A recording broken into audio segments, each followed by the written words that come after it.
WESN.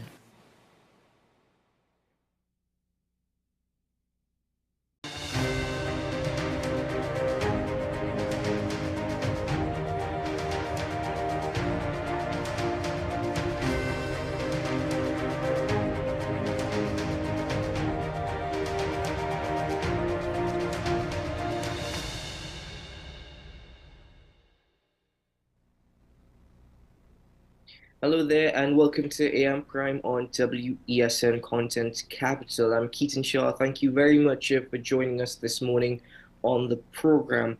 Well, if you have been following news, there has been quite an uproar following Stuart Young, Member of Parliament, his commentary in Parliament last week. Very derogatory, actually, and misogynistic. However, while commenting on that particular situation, one of the points that we learned is that Mr. Stuart Young thought his microphone was off. In doing so, that does not make it excusable.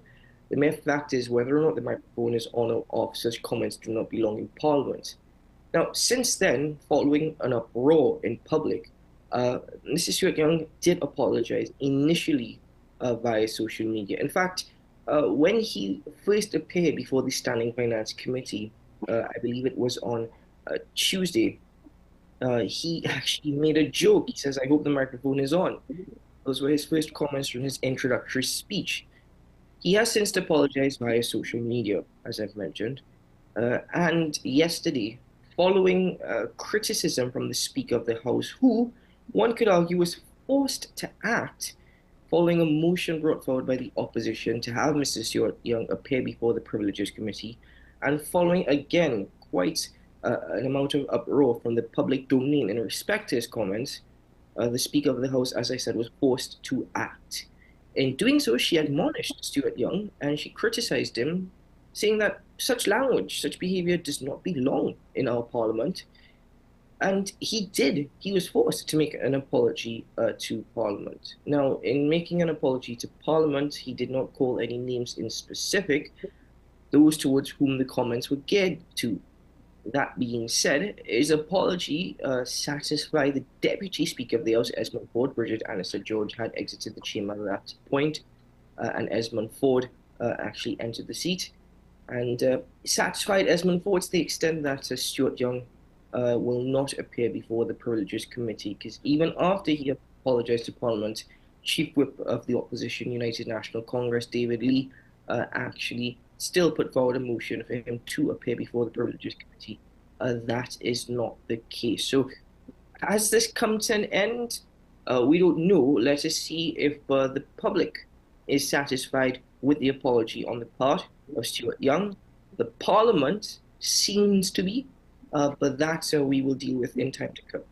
Moving forward with the conversation, even a part of this, there was a one-man protest that took place outside Balize House earlier this week by one political and social activist. Instead, the activist actually is quoted as saying that TNT lacks statecraft leadership and statecraft diplomacy, criticizing our leadership in Trinidad and Tobago. That one-man protest was held by Mr. Wendell Eversley, and he joins us virtually this morning. Good morning, sir, and welcome to AM Prime. Thank you for being with us.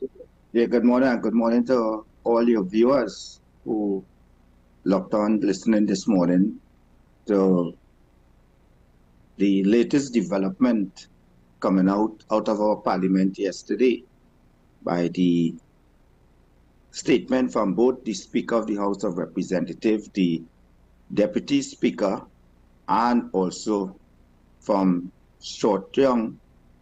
And we heard the motion which was brought by MP for Pointe-à-Pitre, David Lee.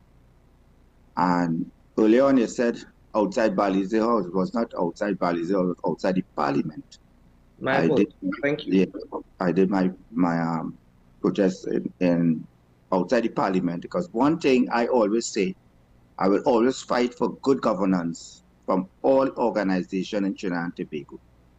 And if people have been following me for years now, they will see I stand for what I believe in. I just do not talk the talk, but I walk the talk also. And what we see coming out of our parliament on the 10th, especially someone who hold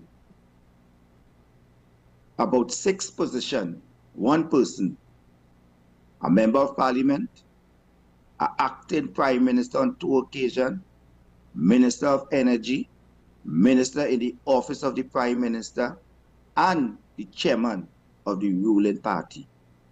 And when you hear comments coming out of his mouth and bringing what you hear, these kind of talks, I will say gutter behavior, and you bring it inside the parliament and using the words which I will say is obscene and homophobic. And to see that yesterday, he just get a slap on his wrist and say, you carry on. It show you clearly again, we lacking statecraft leadership and statecraft diplomacy. And when I keep saying that, this statecraft leadership and statecraft diplomacy must come from the highest office of the land, from the president, the prime minister, the speaker of the House of Representatives. From the time you're in position of authority, we must see these type of leadership. But we are not seeing it. Because if we could have a president of the Republic of Trinidad and Tobago, the highest office holder of the land, could come and lay a wreath on the 29th of July 2024 instead of the 27th of July 2024. It shows clearly the breakdown coming from the highest office, the president, where the president was a former member of parliament, a former cabinet minister, a former chairman of different boards in this country, a former president of the Senate, and act as president on numerous occasions, knew that there was an attempted coup in Trinidad and Tobago 34 years ago. 24 persons murdered. People was held hostages in the same chamber that she was president of, and come on the 29th to lay a wreath. It shows clearly where our country reached. It shows clearly that people in our country, those in authority, were supposed to set the example for young ones to follow. It shows clearly that have shown through the window, and we accept anything right now in our country. No wonder I was not surprised what took place yesterday in the parliament, because I know it wouldn't have reached anyway. But the main... Let me interject and ask you, before we go any further, with respect to your comments on statecraft leadership and statecraft diplomacy, what would you define those two particular elements as being? Or what would you define as being statecraft leadership and diplomacy? Statecraft leadership is you're looking for leaders to set the example, to set the way how a leader supposed to operate in his office.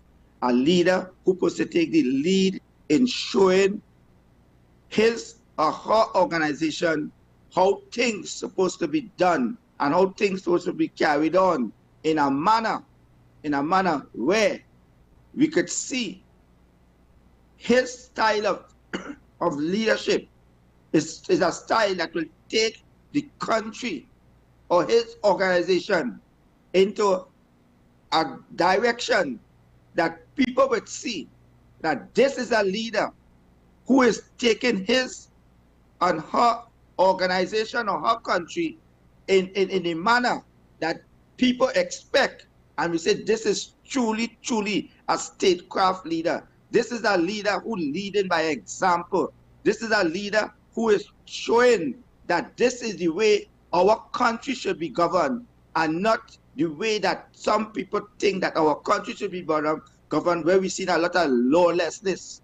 And if we're not seeing that from the top, what do you expect from the bottom? If you want to criticize children for the way how they conduct themselves, and you who is in authority and you are not setting the example, how do you expect the children to look up at us as leaders?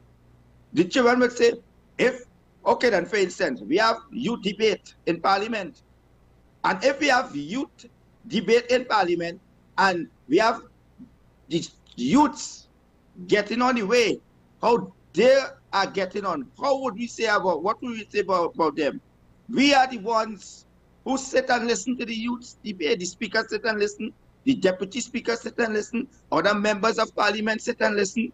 And if they see that style of leadership and that style of behavior coming out from them, what do you expect them to do? They will come out and criticize them. They will come out and condemn them. Because we are seeing today in our country where we see a total breakdown in our whole society. We see it in the schools. We see it in the workplace. We see it also too where crime is on rampage every day, blood flowing in the streets of Trinidad and Tobago. We see our minister now coming and saying that, oh, we have to blame ourselves for what is taking place. But you, in a position, right, to direct the cause, and if you're not doing it, right, what do you expect? You cannot make excuses. And when you cannot find ways and means to deal with certain things, you must be honest with yourself and say, I cannot do it, find somebody else to do the job. But right now in Trinidad and Tobago, we do not have statecraft leadership and we do not have statecraft diplomacy. Well, And that Mr. is lacking. Let me, there are quite a number of members of parliament who are currently in the chamber who have been there for quite some time. The Minister of National Security, the Prime Minister, the opposition leader. These are individuals who have been there for quite some time, just to name a few. At what point do you think Trinidad and Tobago started to lose that statecraft leadership and statecraft diplomacy that you think is necessary now more than ever? Well, people love their party and their leader. That is when you lose it. Because, for instance, a wrong cannot be a right. And when somebody do something wrong, you cannot justify them wrong and say this person did this before. It shows clearly, right, that you are not about country. And what we are seeing today is party politics. People concerned right now about power and perks. And they're concerned about a sign saying, I am the member of parliament. They're not about good governance. And that's what we are seeing lacking in this country today. And when you talk facts, you get criticized to the facts.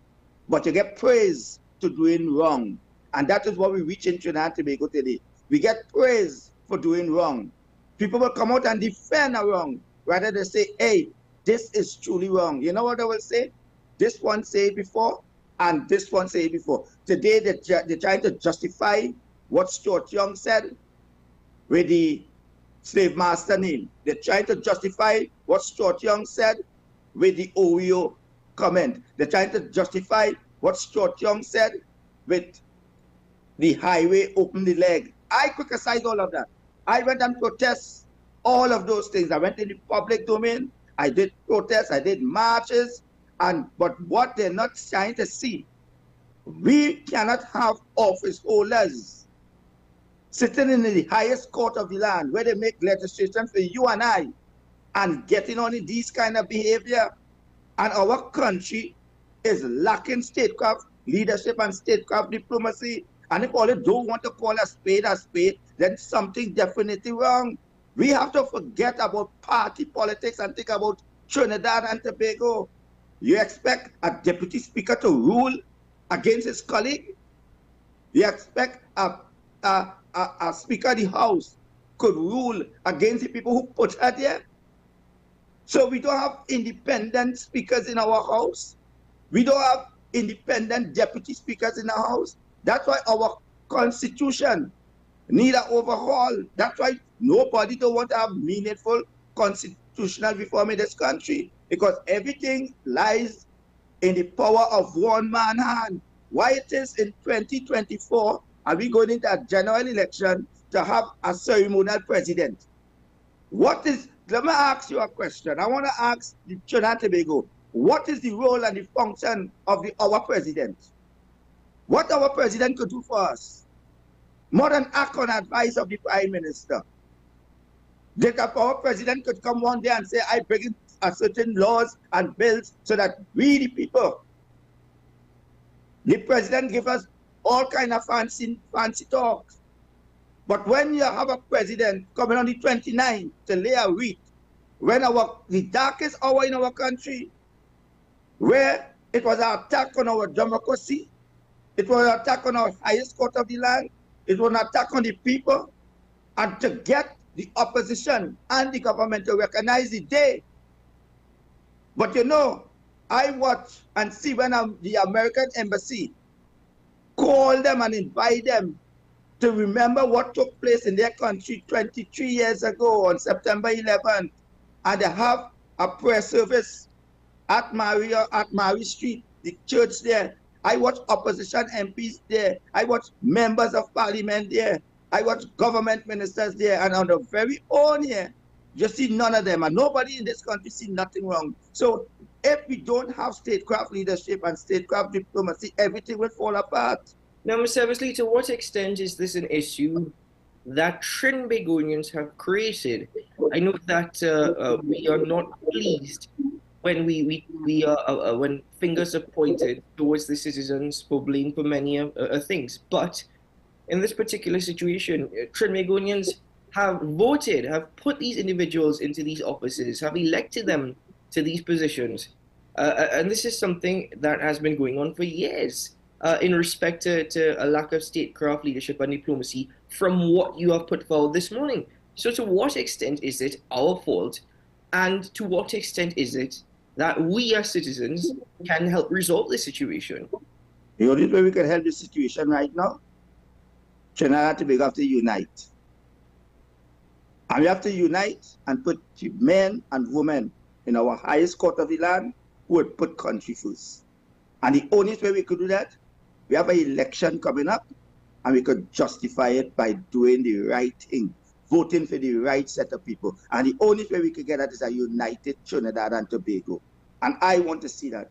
And I am going to use what I could do from now and call on this country to unite and have a united force to go into our general election coming up, so that we have the right set of people in our parliament, the right set of people who will bring back statecraft leadership and statecraft diplomacy in our country. And this is what who's the right set of people? Who is the right set of people? You could be one. You could be one. The right set of people is right or wrong us. But when people see certain people operate, they say, I don't want to get involved in this. But if we keep on saying we don't want to get involved in this, what do you think will happen? Our country will continue to go down and down. So we cannot say who is the right set of people. The right set of people could be right or wrong us. You could be a member. You could go there and start to share the message also, just as how I want it. Just as how I want it. We have to, it's time we stand up for what is right. And this is what we are lacking right now. This is what we are lacking right now. That's why we are seeing where our country is today. We need people to come forward. And we have the people among us. Don't say we don't have them. We cannot continue so, because what we are seeing right now is people who loving party, loving a leader, loving power, loving perks, rather than good governance. And I want to see this. I want to see that. I want to make sure that my children live here, who go to school here, who qualify here, contribute in developing this country. We would just come and get up and see an exodus of people. And why? Because people run in and say, you know what it is for? I got a phone call yesterday. A numerous phone call from Trinidadians who live in abroad and say, Wendell, I like what you're doing, you know, but I'm not coming back in Trinidad. When I ask them why, they say, you didn't see the murder rate. You didn't see the murder rate. So if they're telling you that, what about Leaders in their country, they will say, oh, they don't go to Trinidad, or they can have risk in Trinidad. When Carnival come, they will say they will put in all the forces out there to make sure we have a clean and safe Carnival. But what about when Carnival finish? Where all the forces they put in out there to make sure we have a clean and safe society to live in? We have to stop being hypocrites. And that's what we are being. And that's what we are showing. So I do hope that this interview makes sense this morning, because I want a better Trinidad and Tobago. I want us to stand up for the red, white, and black. I want us to put country first. And that is what I want to see. And it could start, and the media have a role in it too. The media must make sure that they're not in the back pockets of politicians. They must not be in the back pocket of politicians. And let me tell you something, plenty of the problem that we are facing today, politicians cause it. Politicians going to bed with the criminals also. And they're embracing it. They want to feel that they could make them win an election. And when election time comes, then don't shall go and vote. If we feeling it, how much more? We must feel this kind of pain that we are seeing in this country, Trinidad and Tobago today. It's time people stand up. Well, Mr. Eversley, I want to thank you very much. Quite strong opinions expressed by you this morning. And thank you very much for appearing on the program to do such a. I think we all want a better Trinidad and Tobago. I hope that we all want a better Trinidad and Tobago. As you said, there's a sense of unity that is necessary. TNT and Trinbagonians need to unite. But I hope that the vision for a better TNT is something that everybody can agree on. Because at the end of the day, there's no progressing if there's a continued disagreement amongst all of us in society. But Mr. Eversley, thank you so much for your time. And there's progressing if we try it. Of course. Right. Definitely, 100%. Thank you very much, Mr. Eversley. Until we speak again very soon, take care. Yeah.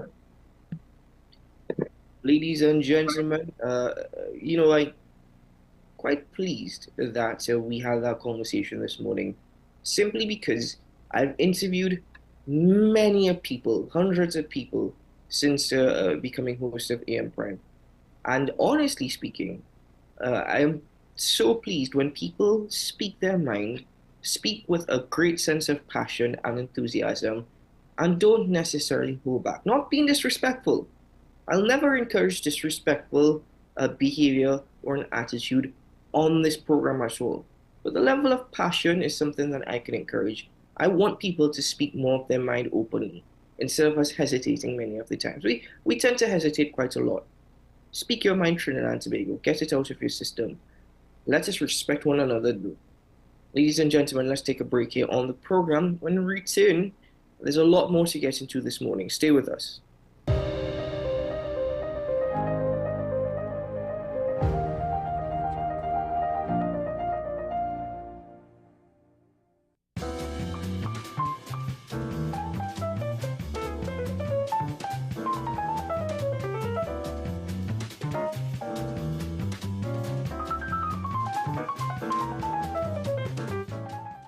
Transform your home with PCU Plus.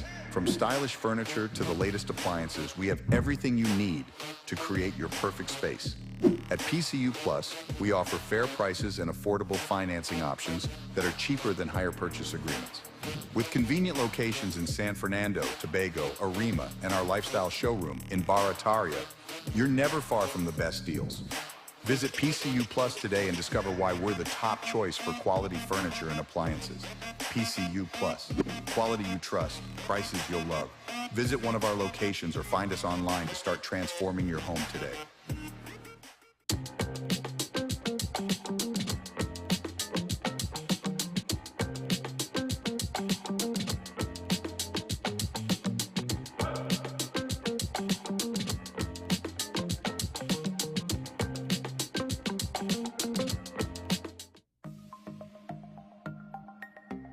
Knowing how to tell authentic is as easy as 1, 2, 3.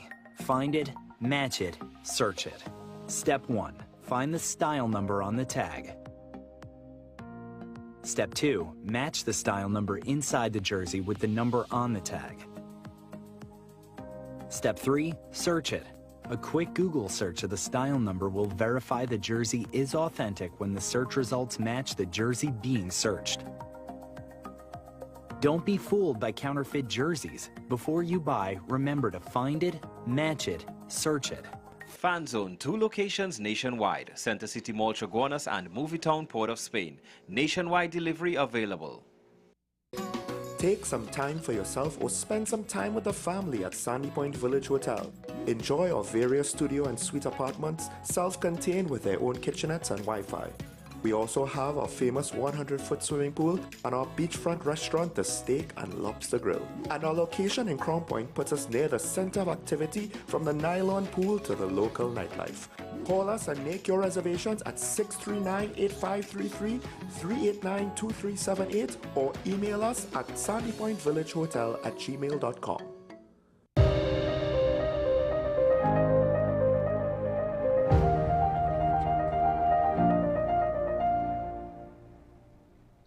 Welcome back to the program, ladies and gentlemen. Thank you very much for being with us. So we have learned that a work-from-home policy currently being formulated for Trinidad and Tobago will hopefully be revealed to us next year. It is an ongoing phased-based project with 3 out of 5 already completed.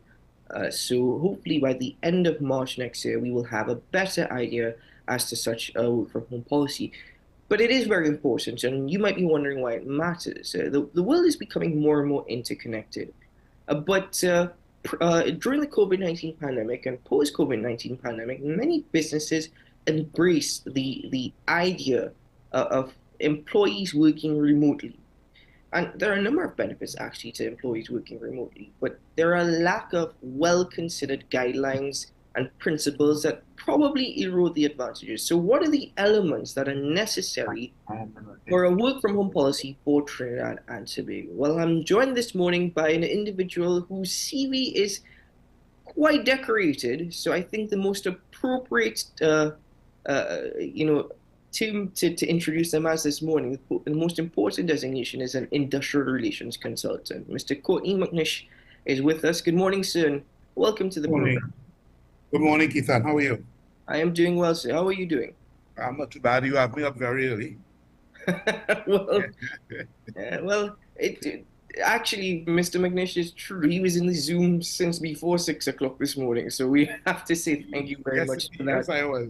I wasn't sure of the time that I was coming on, so I wanted to make sure.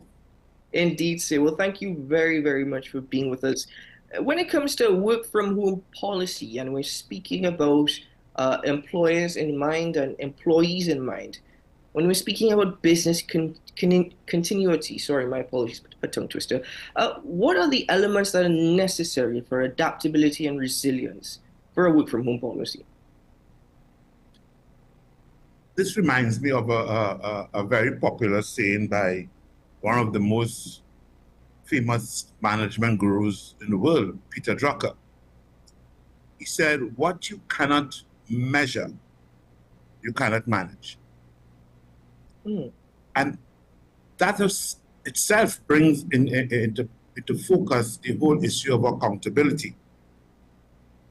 The prime factor in any successful remote work or work from home arrangement is accountability of the parties. And to have that accountability, then there must be some set goals, set expectations, well-defined KPIs, and most important, a clear understanding as to the whole duration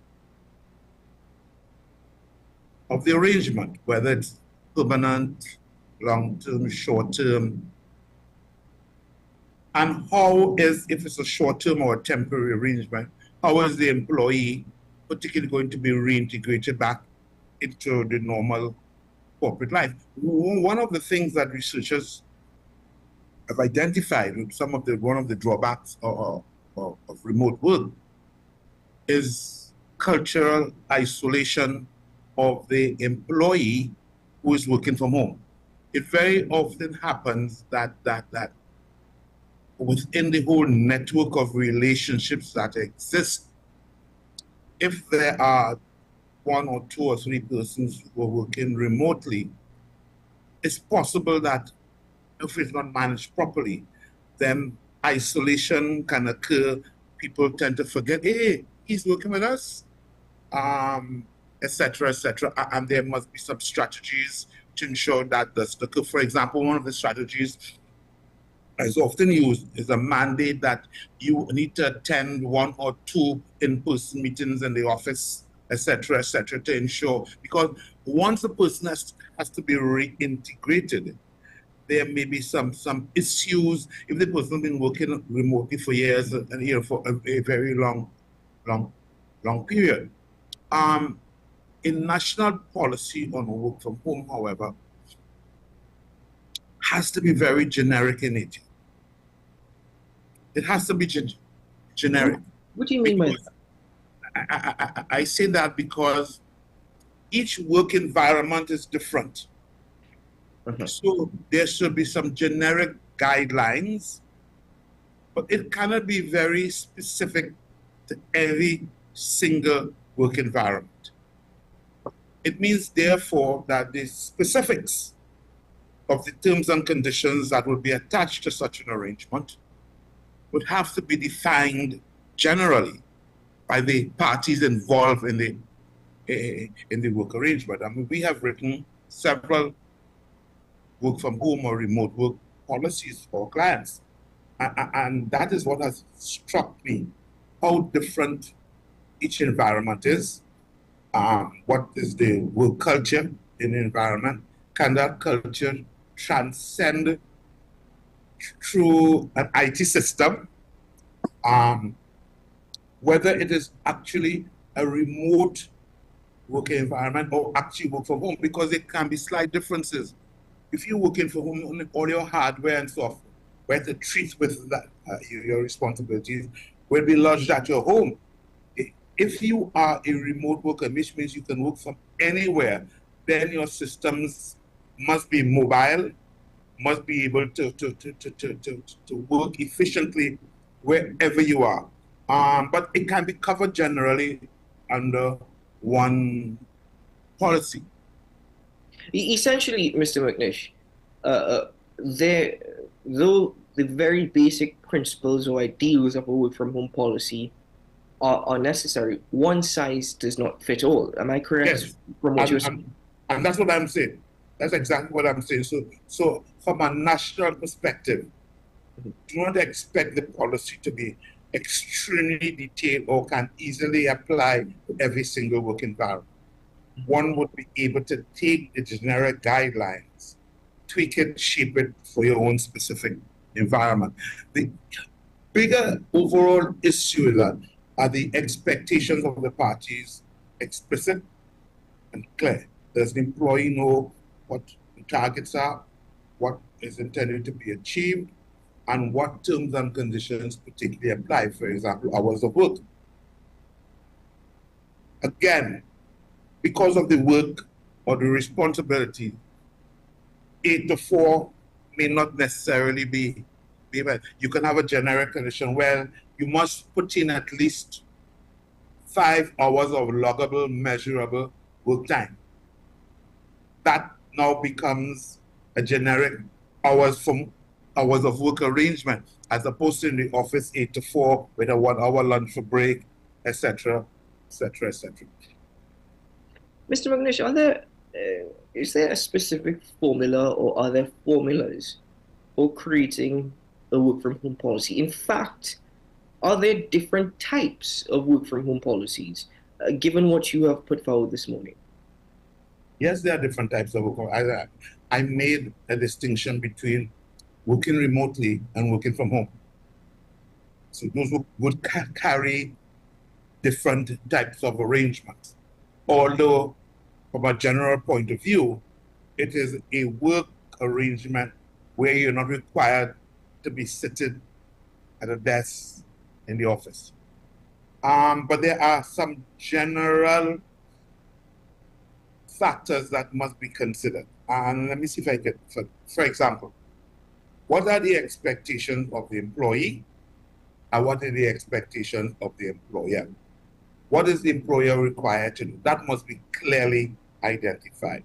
If it's working from home, who is responsible for the equipment? If the equipment may be owned by the employer, who is to install it, who is to maintain it? Will there be sufficient IT support in the back office or from the head office by IT support? What are the expectations of the employee? How many hours of work is expected? How many deadlines is expected to be met? How many in-person meetings are required to attend? All these things must be clearly identified. And if there are going to be other changes in the terms and conditions of employment, for example, are you entitled to the same amount of vacation leave if you're working from home or if you're working in the office? Oh, okay. So I am now getting to the point. There's a possibility that if a policy is rolled out like this, contracts should be or have to be renegotiated. Well, it's very possible. What I have seen occurred where there's a unionized environment, the company and the union did not go into the details of documenting or including in the agreement what are the details of the arrangement. But the collective agreement, by its provision, recognized the fact that there can be a work from home or remote work arrangement. And they simply construct the clause like a bridging type arrangement. When work from home is to occur or has agreed or approved by the company, the company's policy on work from home shall apply. Now, that gives the company a whole lot of discretion because the policy itself will be written, by the company. But prior to COVID, I have never seen a collective agreement terms and conditions surrounding work from home prior to COVID. So yes, it is possible that some terms and conditions may change, may be amended, may be temporary. For example, one would ask, must you give me notice if the company takes a decision that I am to return to the office? How much notice do I need? Because when you're working from home, clearly your work life, home life balance changes. When you're working from the office, it is different. Do you need a period of adjustment? Is there a need for a notice period? These are the kind of issues that a well-documented work from home policy should contemplate, even though it is not included in great details, but it should indeed contemplate it. Do you think that a work from home policy could be beneficial to Trinidad and Tobago in particular, given our working environment, and as you mentioned at the beginning, not necessarily wanting to culturally exclude employees or deprive them of an environment, a social environment such as a workplace? Do you think that a policy can be beneficial to Trinidad and Tobago? From a very general societal perspective, yes. Mm-hmm. The traffic on the road will be critically reduced. I see. We're both very happy at that. Oh yes, we'll be very happy at that. Yeah. Gas consumption will be significantly reduced.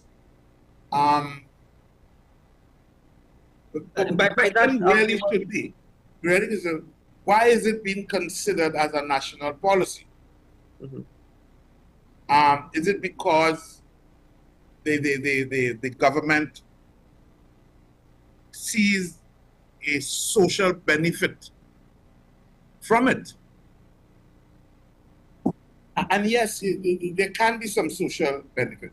The whole issue of home life, work life balance benefits the family, and therefore that could cantilever into the wider society. So they alone, you know, is a benefit. Issue of both parents being separated from their children for a 10-hour period during the day for work, and children not having the comfort and benefit of parental control and care until probably sometimes late in the evening can be beneficial to the wider society. In terms of private corporations, the general thinking, and there are some conflicting researches here, is that in some instances, employees have become more productive working from home. And why is that so? Because they see it as a privilege or a benefit to them to work from home, and they know if they don't comply effectively with the conditions laid down, that privilege could be lost.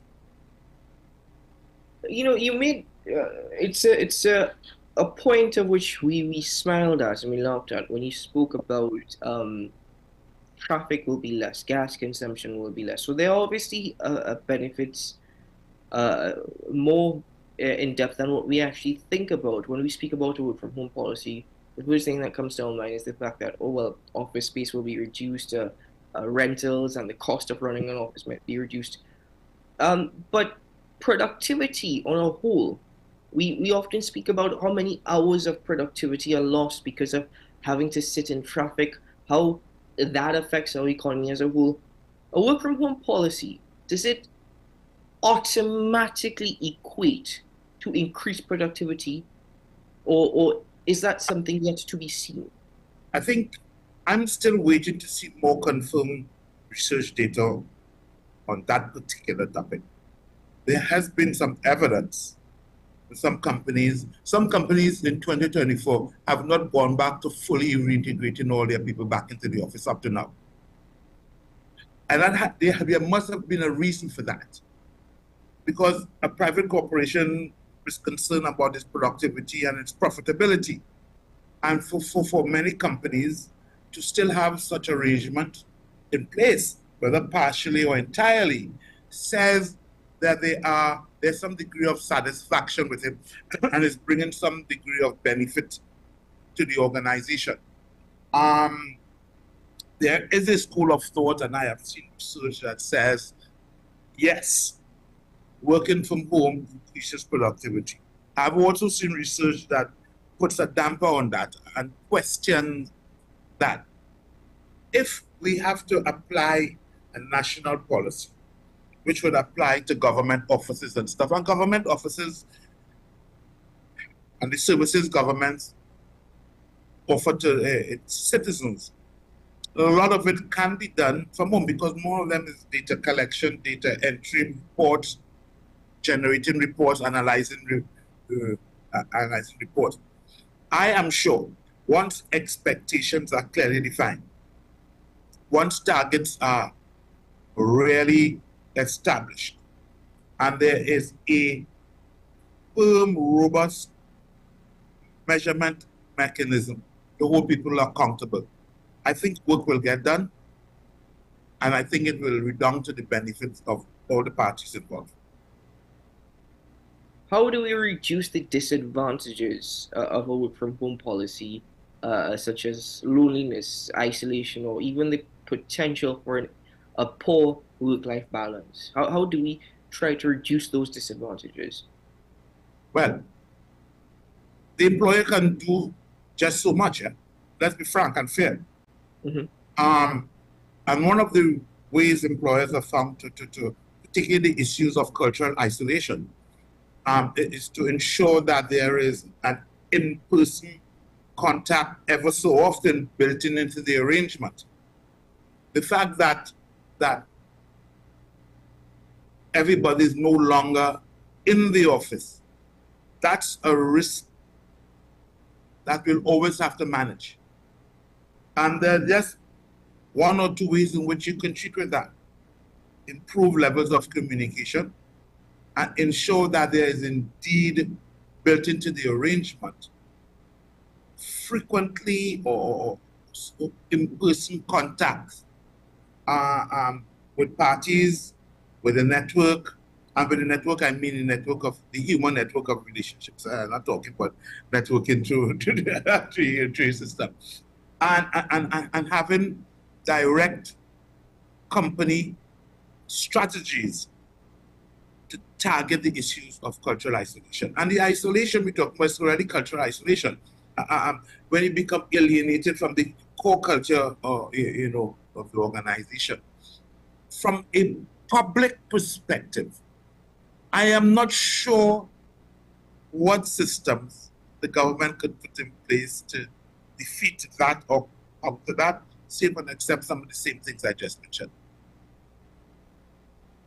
Do you think that employees should be consulted during the process of creating a work from home policy?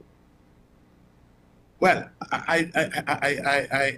in an organization, consultation is the hallmark of fairness. Since it's an arrangement that you are putting in place, those arrangements are going to impact your workforce. There must, therefore, in my view, be consultation and not simply to tell the employee, this is what we're going to do, but from the contemplative stage, from the early stage, when you're considering it, would this system benefit you and therefore benefit us? Before you even arrive at a position, yes, we are going to do it.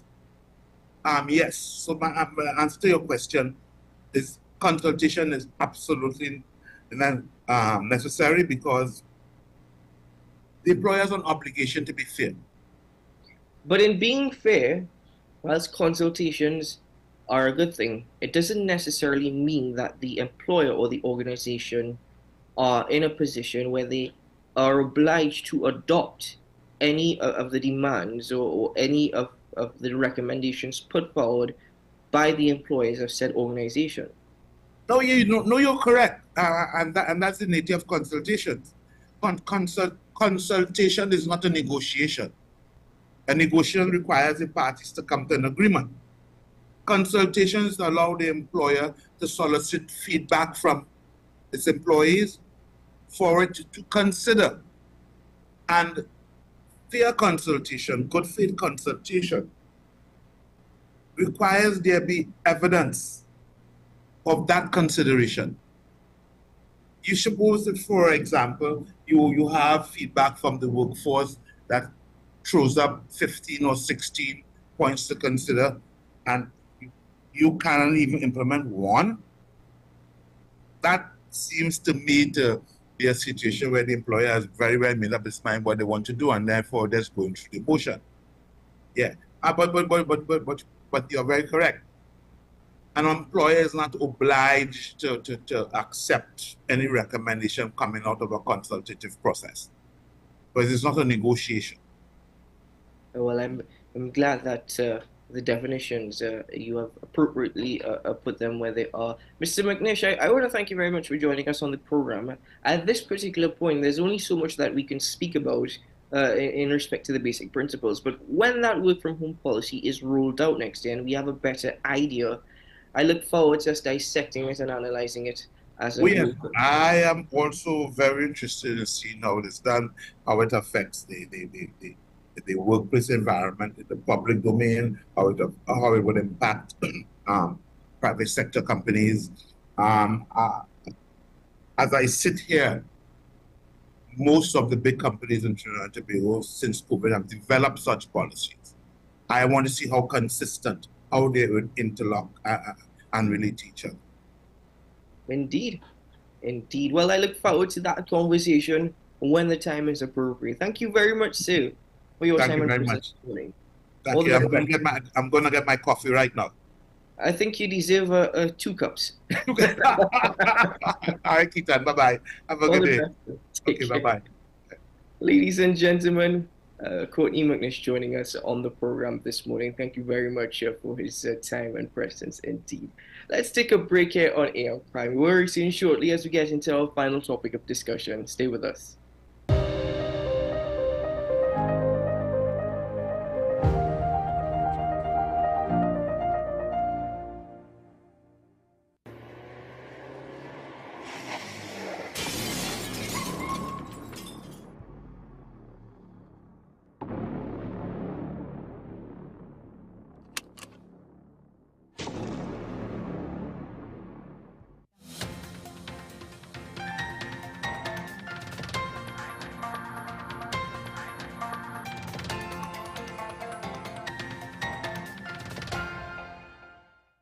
Here is your WESN News on the Hour. I'm Naomi McNish. Thanks for joining us. Here are the headlines.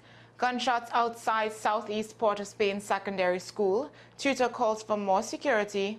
Mother seeks help after special needs child faces bullying at school. Body found in Williamsville identified as drug-related murder victim. And Tobago Carnival expected to attract over 30,000 visitors. Now for the details. Gunshots were heard outside the Southeast Port-of-Spain Secondary School on the morning of October 17th, leaving students traumatized and forcing an early dismissal. Tutor President Martin Lumpkin expressed concern over the safety of schools in high-risk areas. He also revealed that after an altercation with a security officer, a student reportedly returned with others who attempted to break into the school and threatened further violence. Tutor has urged the Education Ministry to improve security and call on the TTPS to increase patrols around schools in hotspot areas. An 8-year-old boy with special needs attending a private school in Port-of-Spain has become the target of bullying, according to his mother. She reported that her son, who stutters, has been pinched, kicked, spat on, and verbally abused by classmates. Despite raising concerns, the school has yet to take action. Frustrated, the mother is considering going to the police and Ministry of Education after her son expressed he no longer feels safe at school. She hopes the administration will step in to address the bullying and protect her child. The body of a man found near a cemetery in Williamsville on October 12th has been identified as 49-year-old Adesh Bal of Princestown. An autopsy confirmed Bal was stabbed to death. Police suspect the murder is drug-related as Bal had a history of drug offenses and trafficking. The body was discovered early in the morning by a passerby along Coriel Road. Investigations are ongoing. The Tobago House of Assembly's Division of Tourism expects over 30,000 visitors for the island's 3rd annual carnival from October 25th to 27th. Assistant Secretary Niall George shared the projection on the Tobago Updates morning show, highlighting the event's significant economic impact, estimating at least $30 million in spending. George noted the carnival is off to a strong start with the Runaway Beach Party at Pigeon Point on October 16th, drawing large crowds. He emphasized that this signals a promising carnival season for Tobago. Well, that's news to the hour on WESN. I'm Naomi McNish. Thanks for watching.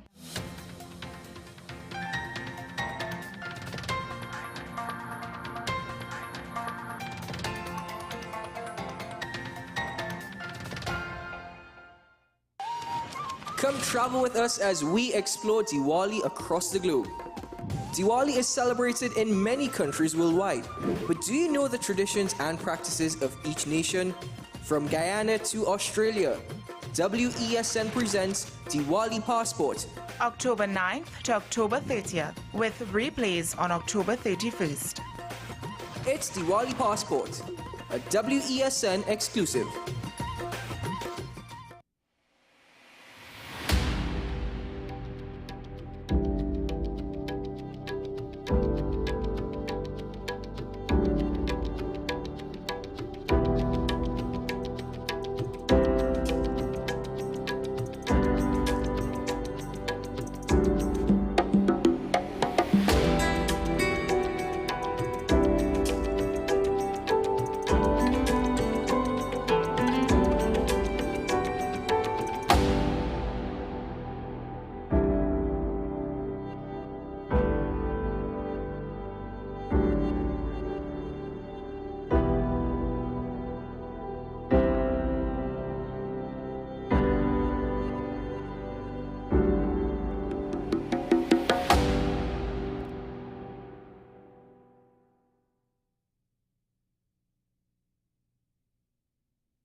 Welcome back to AM Prime, ladies and gentlemen. Thanks for being with us this morning. Our final topic of conversation focuses on tourism.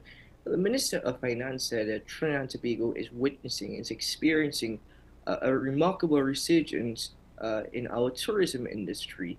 What role does tourism have to play in the prosperity of our economic future? And in fact, what is it that we can do to ensure that tourism gets the necessary support for such a resurgence to continue, for continued growth and prosperity? Well, I'm joined this morning by a tourism and hospitality consultant and also general manager of the Chancellor Hotel, Lisa Chandelier. Good morning, Ms. Chandelier, and welcome to AM Prime. Hi, good morning, and good morning to the listeners. Well, thank you very much for joining us. Post-COVID-19, how would you describe the recovery or even the growth of our tourism sector in Trinidad and Tobago? Great, great question. And I like to speak about statistics because I think it is important to understand what they really mean in terms of the tourism resurgence. So I actually pulled up some data. I attended a Visit Trinidad seminar, and I have some statistics in terms of 2017, seeing that we had 394,000 visitors in Trinidad. And let's go up to 2019, where we saw a fall of 388,000. I'm saying 388 thereabouts, okay? Of course, during COVID, we would have had a drop because we had no allowance in. And then in 2023, so I'm going all the way to 2023, from January to May, we had 129,000 visitors. What that means basically is that we have to look at the statistics not only as visitor arrival in Trinidad, but we have to look at the statistics visitor arrival in Trinidad and Tobago. We also have to do a breakdown of the statistics to reflect, well, what was the cruise industry? Who are the people coming in to stay at the hotels? According to the minister, we have tourism resurgence, and he also spoke about the economic diversification into tourism, which we have heard for 2 decades now. And basically, I would like to know really and truly where we are at now, because he's saying that, the minister is saying that we are about 441,000 thereabout visitors in 2024. I'm not too sure where that figure came from, because I cannot see the jump being from 328 to 444,000. But it's basically, I would think, if they were adding it up, it would have been from the cruise industry. So if you're saying 129,000 came in from the cruise industry, we need to validate that information to see, okay, what are they bringing to the table in terms of the economic diversification, economic resurgence into Trinidad and Tobago. Now, I'm glad that you shared those statistics, particularly with respect to visitors to Trinidad and Tobago.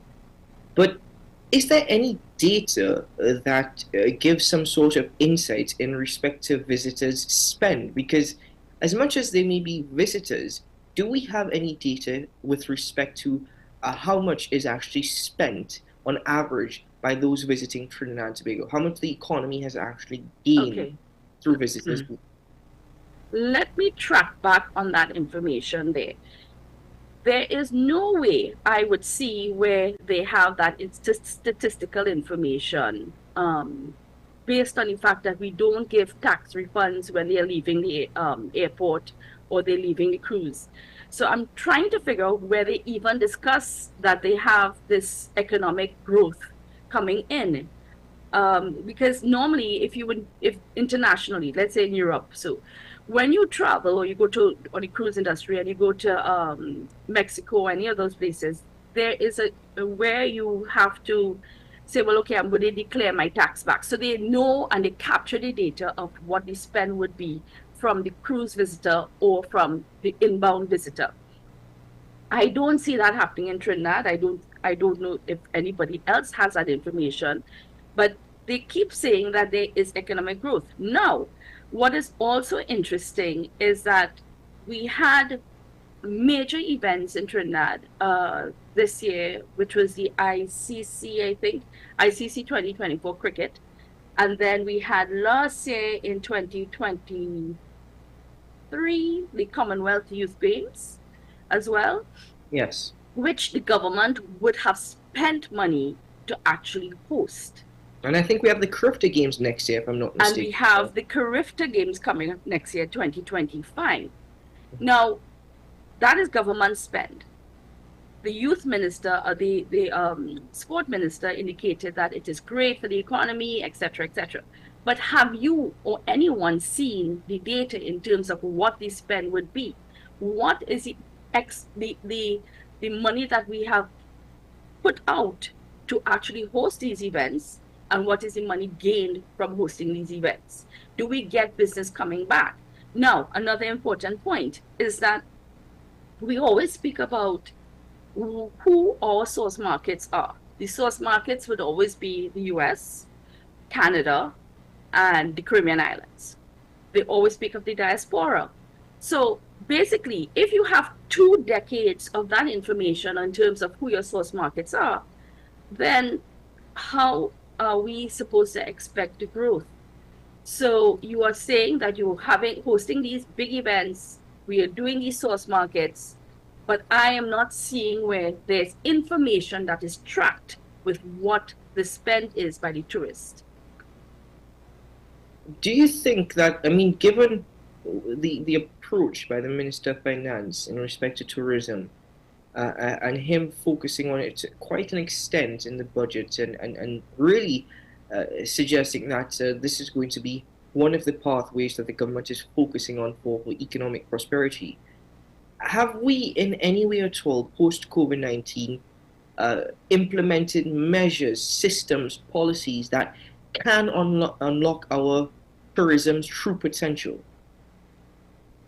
Okay, we are not at that level again, because we have not introduced any new policies, nor have we updated our current policies, because we are still under the indices of catering and hotel lodging.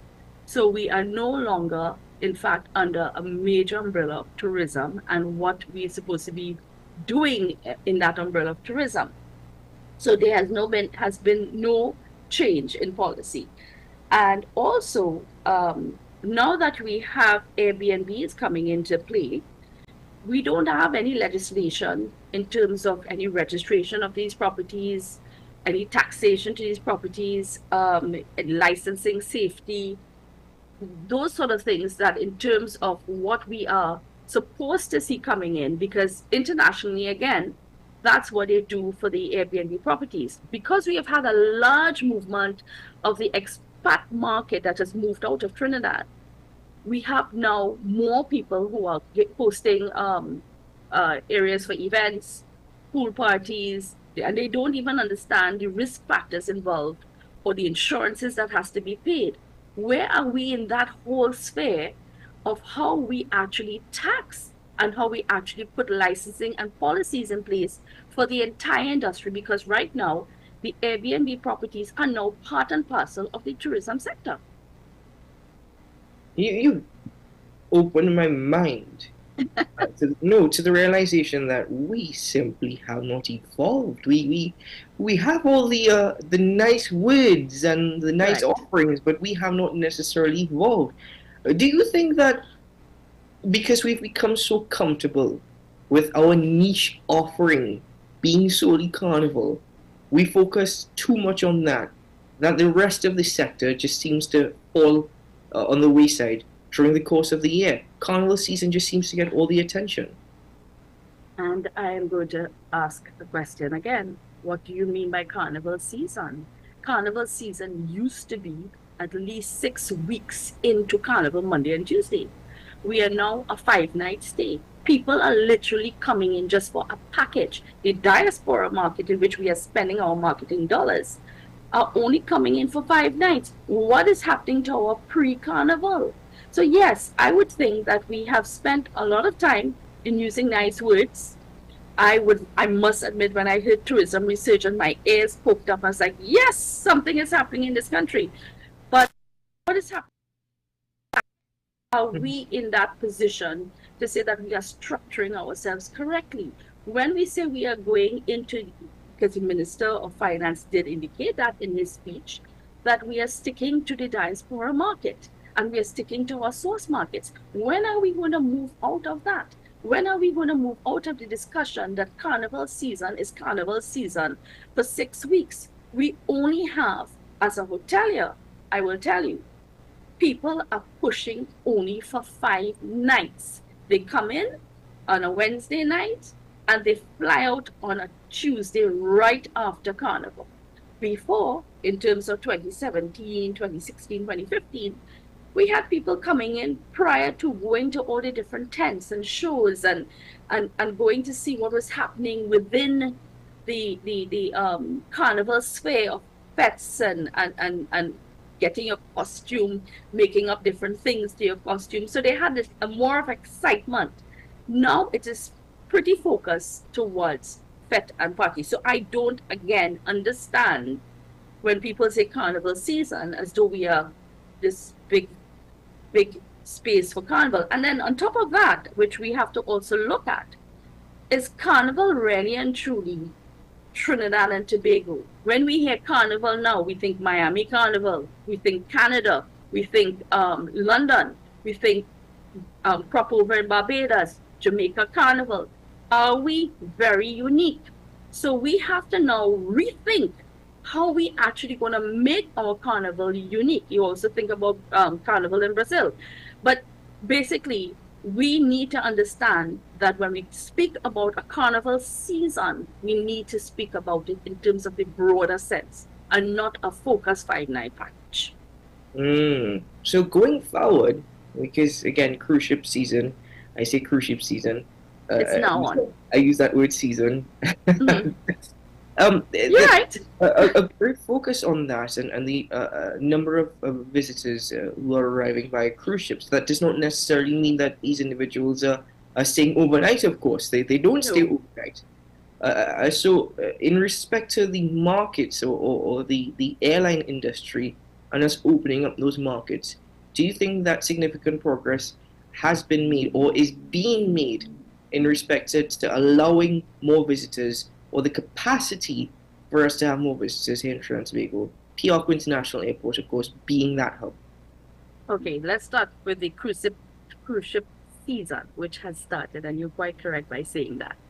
The cruise ship season will start now until February or March of next year. They come into the port, Trinidad or Tobago, and the ship will have X number of persons on board. Whether that number of persons come out of the ship, that's another story. But again, I track back in terms of what we were saying earlier in terms of what spend do they make in the island.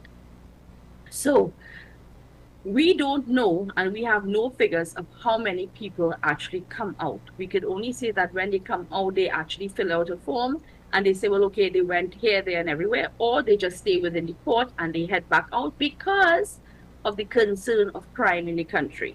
Now, that is a major reason why many people don't come out of the cruise ships when they arrive on the port.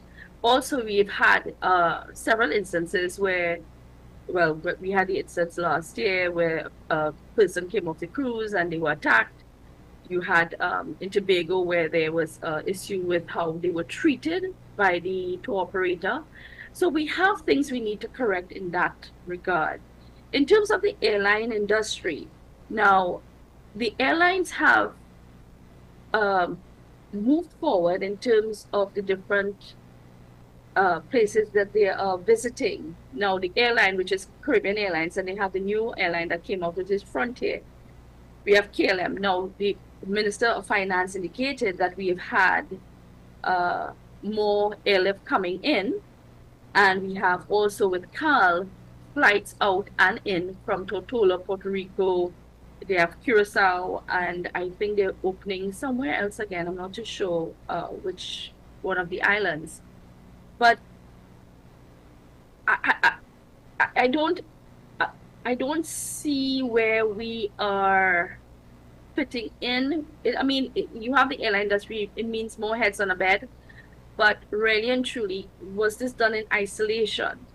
Because we have no marketing geared towards any of these destinations that have opened up, in which Carl has indicated that they have been looking at these markets for so long and they see the potential. But have we really and truly designed our marketing to actually allow this inbound flight from these countries to come in to facilitate heads on a bed?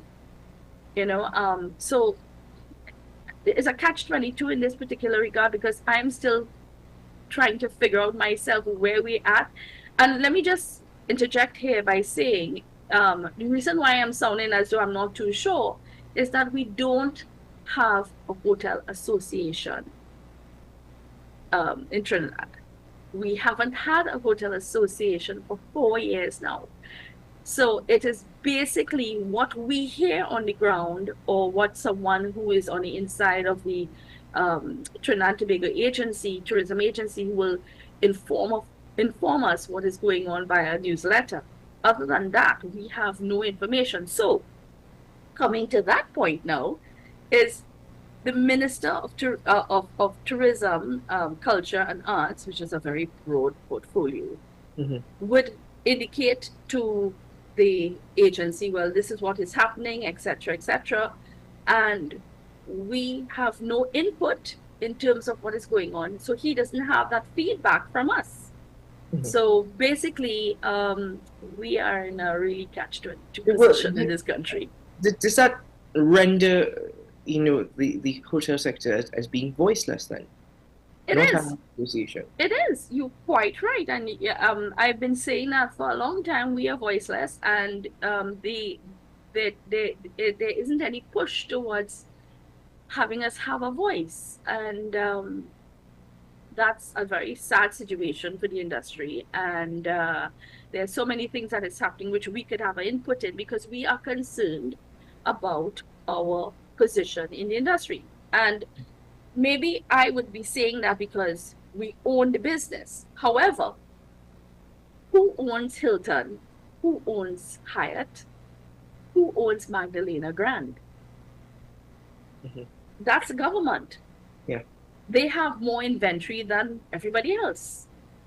So maybe they understand why they are saying that there's a tourism resurgence, because those properties will be filled.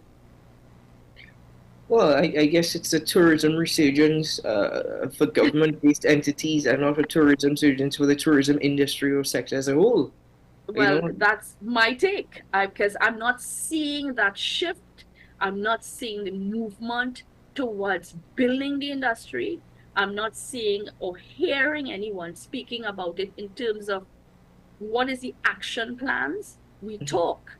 Now, when you say, the minister said there was the expectation is, I just took some notes, 500,000 visitors by 2026, right?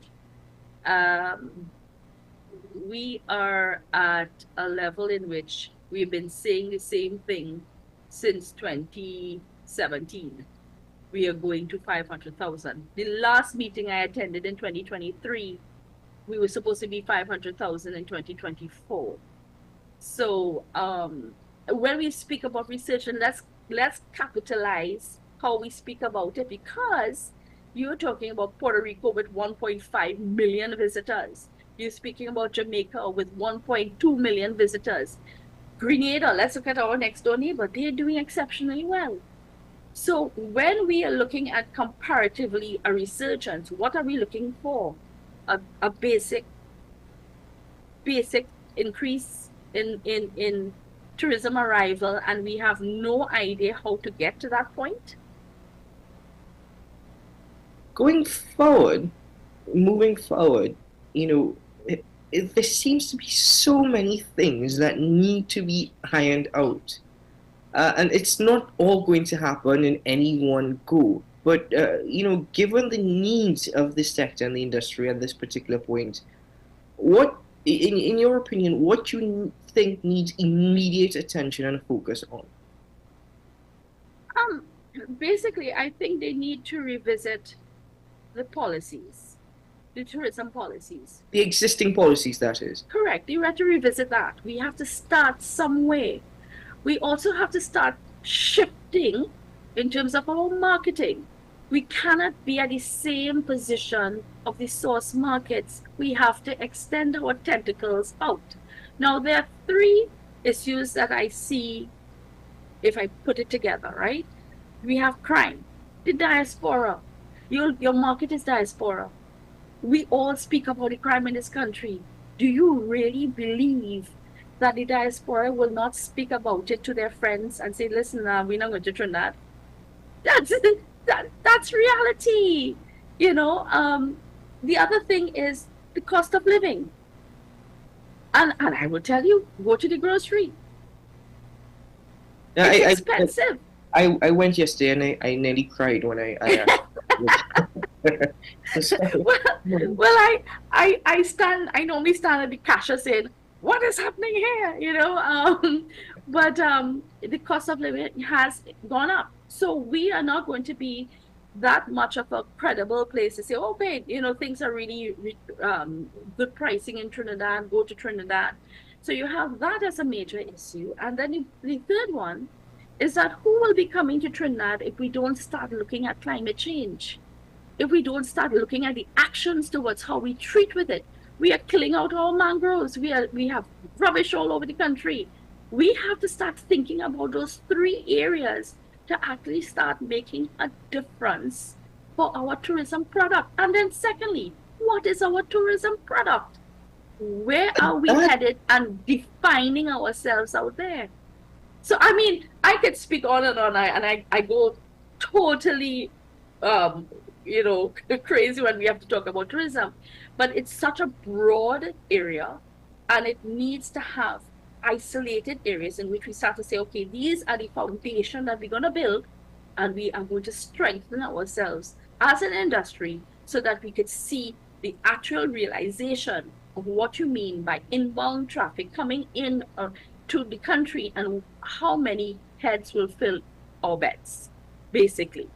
You just hit three major points. What is our tourism product?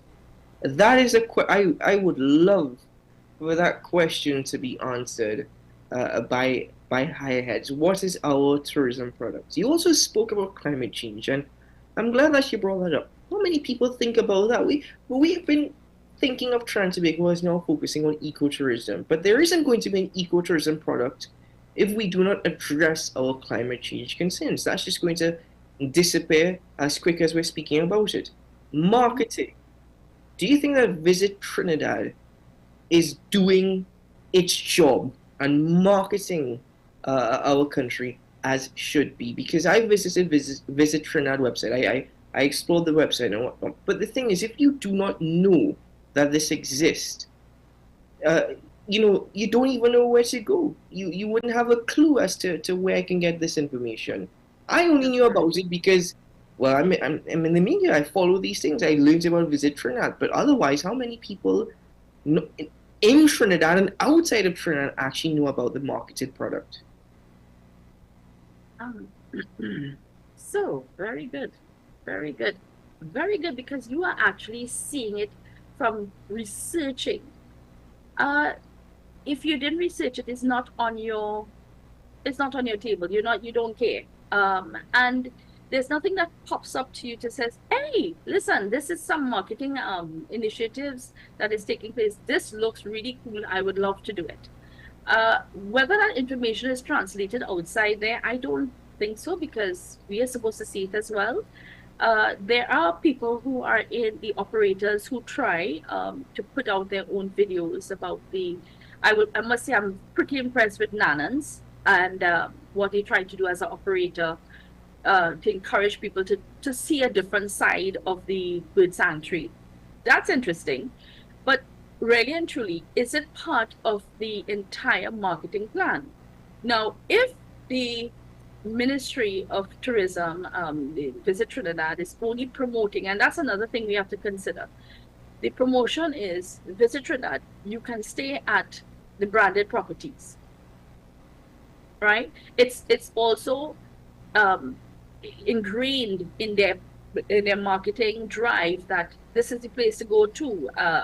They're spending on their own properties. So basically, you're not seeing anything outside of that. So when you come to Trinidad, you just stay in that property and that's it. Don't go out there. Unless you have an operator who is really pushing their different programs and things to see in Trinidad and Tobago. Okay, one of the major sites to visit is Maracas Beach.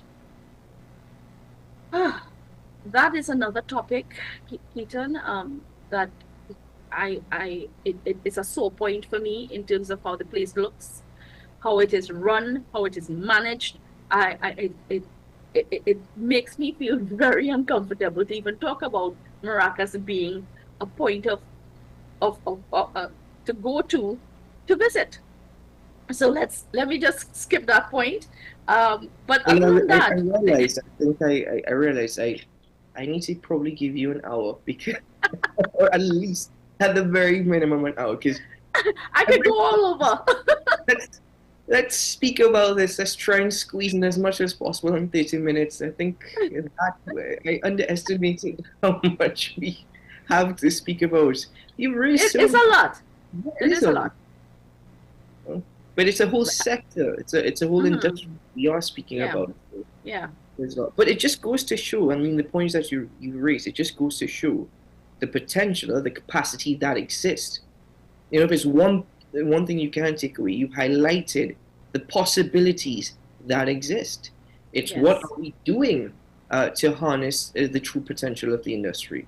That's correct. And as I said, I like to look at things in terms of how from a foundation you build and you gain strength. If you don't have your foundation set, then we are going all over the shop. It's not going to be sustained, and that I think I have seen in the industry. It is not sustained. Well, Ms. Chandelier, should I just push ahead and say part 2 to come soon? Well, it depends on whether the viewers are interested in listening to tourism, because I sometimes wonder if people understand what is tourism and how we can actually really and truly have a tourism resurgence. You can't speak about it in just words. It's so much more. Well, as I said, you asked a question there that even instantly I was trying to answer it in my mind, and it's very difficult for me as an individual. When you ask that question, what is our tourism product? I love that. Yeah. Well, that might be a question in which you could ask someone else. I'm going to try to. Ms. Chandelier, thank you very, very much. And I think Trinbagonians, when there is an understanding, as you said, laying a platform for an understanding as to where we are heading as a nation, and the fact that we now need to look at all these industries seriously, they weren't necessarily given the focus that it was needed and is needed. Now that we are having no choice but to focus on them, I think we'll be hearing a lot more discussions. So thank you very much for your time this morning. No problem. And part 2, possibly 3 and 4 to come soon. Well, you have to be a little specific with me because I can go right around. I think we're gonna do that. Wonderful. Thank you so much. All the very best. Take care. Bye-bye. Bye-bye. Ladies and gentlemen, you know what, I'm asking one more time, and you can we get a lot of responses usually from our viewing audience via email, or they call us through the day. So I'm asking those who are watching this morning, what is Trinidad and Tobago's tourism product? I'm adopting that question from Ms. Chandelier because it's. Could you answer that question? Answer that question. Oops, we got some feedback there. That's no problem. That's sorted out. So, ladies and gentlemen, with that being said, that is the end of AM Prime. Thanks very much to all my guests for joining me on the program this morning, and of course, you, the viewer, that make AM Prime possible. To my team in studio, Ryan Gomez, Burke, and Milewood, thank you very much for your continued hard work. And of course, to my producer, Naomi McNish, thank you very much as well. By the way, it's a celebratory weekend for Naomi McNish, a birthday weekend, so I'm letting it out the bag. The celebrations begin today and don't end until next week. So we look forward to that. Ladies and gentlemen, I'm Keaton Shaw reminding you today is a good day to have a good day. And we will see you again very soon. Stay safe, stay cool, stay sweet TNT. Bye-bye.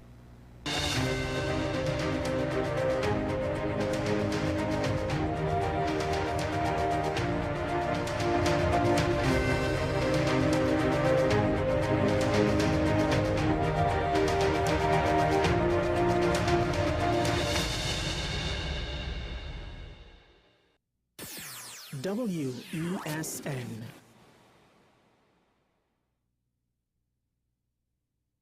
The home of Caribbean content is growing, and we welcome you to be a part of the #1 platform for young personalities who are driven to make a positive impact in society.